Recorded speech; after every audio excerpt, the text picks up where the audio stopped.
World War II is one of the most important and studied military events in history. There are thousands of investigations about the heroic deeds that were carried out, but also about the brutal genocidal mechanisms that marked one of the darkest periods of humanity. There are even relevant data that are not usually mentioned, overshadowed by the stories of large operations.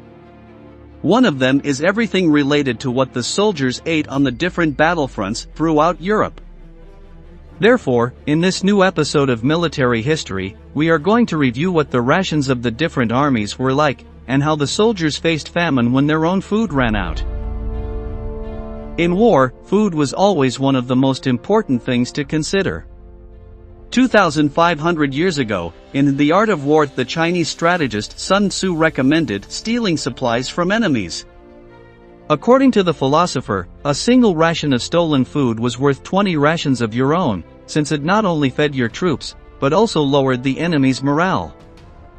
Managing rations has never ceased to be a problem in the military, and World War II is proof of this. Perhaps the most brutal example of this was the siege of Stalingrad, when the German 7th Army, unable to receive resources, had to resort to other ways of feeding itself. At that time, Wehrmacht troops could be seen roaming the destroyed Soviet streets in search of cats to eat, after they had consumed the meat of their own horses. The experience was so traumatic that, by the end of this battle, the Germans were throwing themselves against the bullets of the Soviets, seeking an end to their famine. But, under a more controlled scenario, how were the food rations of the armies composed? The interesting thing about World War II, in this sense, is that it was the first conflict in which hermetically sealed rations were used, such as the well-known North American K ration.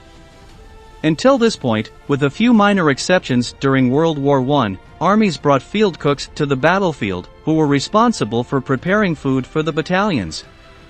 It was in the interwar period that food preservation technology took a huge leap and allowed soldiers to load supplies into their gear. The K ration was revolutionary in its time, and it ended up shaping the way all the world's armies feed their soldiers during campaigns. Its origins date back to 1941. The American physiologist Ansel Keys, who specialized in the creation of diets, began to study the psychological effects of food and food deprivation on people, and later published his thoughts.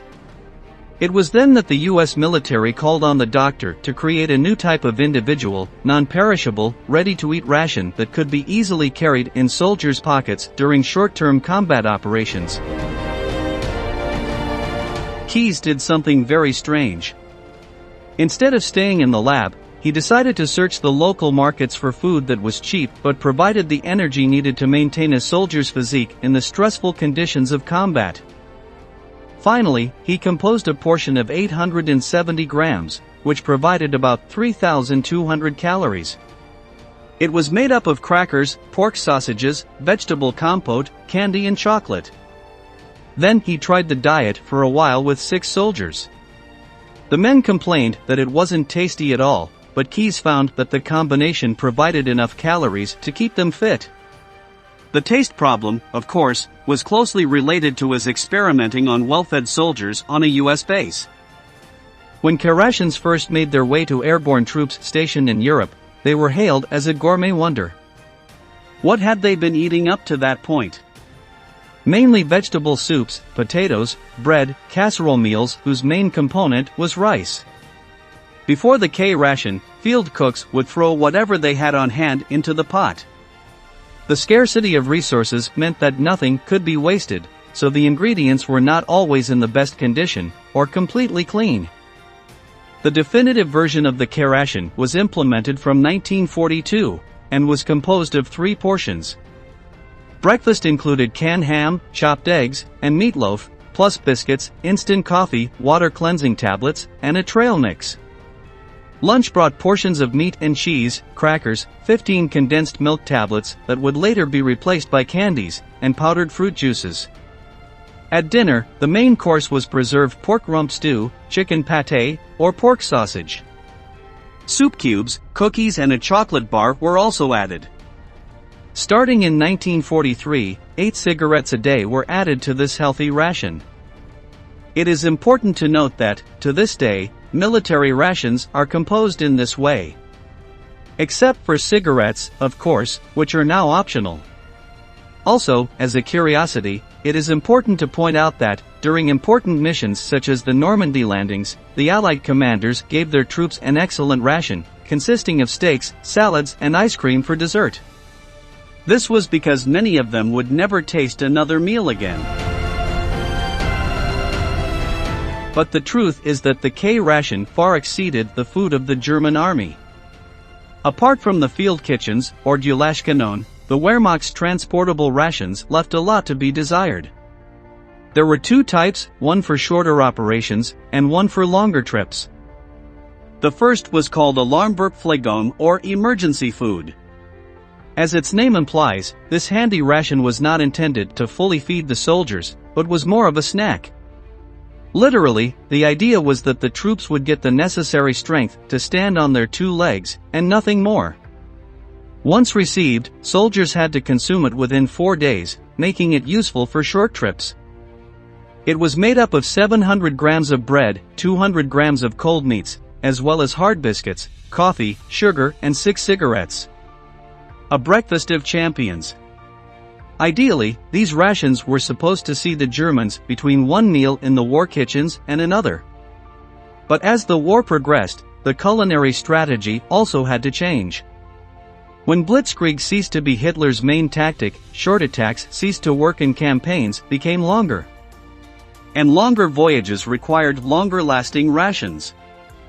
This is how the rival of the K ration appeared, known as the Eisenportion or iron ration. This set of preserves and bread could be carried in the backpacks of Wehrmacht soldiers and, like the North American version, consisted of 3 portions. Breakfast was very meager, represented by coffee, biscuits, and some cheese. Lunch made up half the caloric value of the entire ration, and included meat, vegetables, and bread. Dinner consisted of biscuits, some meat, and coffee. The Eisenportion weighed about 600 grams, and did not meet the needs of the German soldiers who, on many occasions, consumed 2 or 3 of these rations per day, which complicated the administration of supplies. Although poor nutrition is not linked to the defeat of Germany during World War II, there are those who claim that food, as well as the lack of it, was essential for the Wehrmacht to weaken, especially during the campaigns in the Soviet Union. During the first half of the 20th century, Russia experienced one crisis after another. World War I, the Russian Revolution, the Civil War, and World War II forced the country to mobilize millions of soldiers to fight on the front lines. Each one of them was a mouth to be fed, for, as all governments know, when troops starve they abandon military duties and run from the army. On the other hand, undernourished soldiers are more likely to be defeated, since they do not have enough energy to perform effectively. In World War II, the Soviet Union had to organize the supply of its armed forces so that they did not suffer from lack of food. This was a gigantic effort, because the economic situation was far from adequate to participate in a war of these dimensions. During the fight, the Russian soldiers learned a hard lesson: on the battlefield there are no luxuries. Today, in this new episode of Military History, we'll tell you everything about what the Soviet troops ate in World War II. Are you ready? Let's get started. In June 1941, the Third Reich launched Operation Barbarossa and began its invasion of the Soviet Union. Despite the fact that the Germans would end up regretting this campaign, the truth is that, in its beginnings, it was successful. The Red Army could not properly defend the Eastern Front, on the one hand, because it was too large a territory, and on the other because the Soviet military performance was extremely poor. The Nazis had superior weapons and tactics, and very soon the most important agricultural regions of Russia were in the hands of the Germans. In this way, the Soviet troops were deprived of their main source of food. Until the beginning of 1943, the communist forces fought under hardship conditions, eating the first thing they could find. A Russian soldier received a lean daily ration, consisting of a loaf of bread, canned lard spread, and vegetables left over from previous meals. One of the toughest moments of the war was the Battle of Stalingrad, between August 1942 and February 1943, when the Soviets had to defend the city from the Wehrmacht. On that occasion, the Red Army had to supply itself locally, that is, looting even the houses of its own compatriots, since they lacked the most basic provisions. In addition, they almost never managed to capture any food stores from the Germans, who in turn also suffered from serious supply problems. Since 1943, the countries of the Allied side began to help the Soviet Union through loans of money and resources, so that the Communist forces could face the Germans on equal terms. The typical ration of a Russian soldier consisted of a piece of black bread, wheat flour, macaroni, meat, fish, and oatmeal. This was supplemented with sugar, tea, salt, and vegetables such as carrots, potatoes, beets, and cabbage. Tobacco was also regulated, as a man received 20 grams a day, and 3 boxes of matches a month. For women destined for the battlefield, the ration included butter, biscuits, and chocolate. The pilots received some extra items, such as fresh milk, cottage cheese, eggs and nuts. Submarine personnel were given sauerkraut, salted cucumbers, raw onions, and red wine. The purpose of these foods was to prevent scurvy and compensate for the lack of oxygen inside the submarines. It is interesting to note that the rations for the infantrymen did not include water, which they had to fetch at their own expense. This led many to turn to alcoholic beverages such as vodka. On the other hand, because pork was of great importance in rations, Jewish and Muslim Red Army soldiers complained to the officers, since their religion did not allow them to eat this food. However, nothing was done by the High Command to change this, and these troops had no choice but to accept this food or starve. A good part of the supplies consumed by Soviet soldiers was sent by England, which in turn bought them from Brazil and Argentina. These foods were canned and included meats, soups, concentrated broths, and pork jerky. Curiously, the Red Army officers forgot to relabel these products, which were distributed directly to the troops. The vast majority of the men could not read the labels written in English, creating serious logistical confusion. Nobody knew what the cans that were distributed contained, although this error was quickly corrected by applying small paper labels with an inscription in Russian indicating what was inside. One of the most popular foods on the Eastern Front was Spam, a canned food of North American origin. It was made with chopped pork, ham, salt, water, potatoes, and sodium nitrate. The United States government sent large quantities to the Soviet Union to prevent famines in the military and among the civilian population.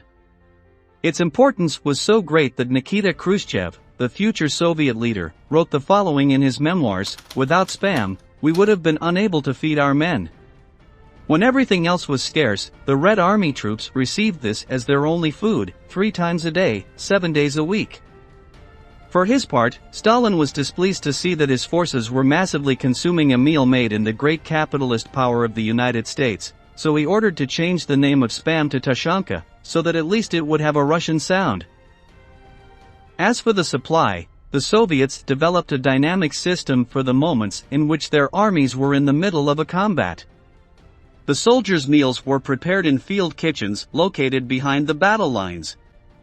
These kinds of kitchens were typical of 19th century Russia, and were placed in the back of a truck or on a wheeled trailer. Each one had up to 4 cauldrons where the food was cooked, a compartment to store the food and the utensils with which to prepare everything. They ran on wood, so there were strict orders to cook early, before sunrise, or at night, just after sunset. With this, it was sought to prevent any enemy from detecting the smoke in the distance, and attacking the camp by surprise. Those in charge of preparing the dishes were generally women, and it was estimated that a simple one-course meal took an hour and a half. One of the specialties of the field kitchens were soups, which were easy to make and cheap. The most common were kalesh, which was made from millet and lard, borscht, which was made from beetroot, and shkai, cabbage soup. Once the dish was ready, the odyssey of delivering it to the soldiers who were immersed in combat began. One man had to carry the heavy cauldron of food from the field kitchen to the trench over uneven terrain, crowded with soldiers huddled together, bullets whizzing around them and shells exploding nearby. If he managed to survive and overcome all these obstacles, then he would deliver dinner to his unit mates, who would congratulate him on the feat, and together they would enjoy a warm meal. In short, the experience of the Soviet troops became, at times, a real nightmare, and it was only thanks to willpower that they managed to stay on their feet despite the severe food restrictions. We have reached the end of the video and we want to ask you, would you like to try the food of a Soviet soldier? Leave your answer in the comment box below and don't forget to subscribe to our channel to learn about many more military events that left their mark on history.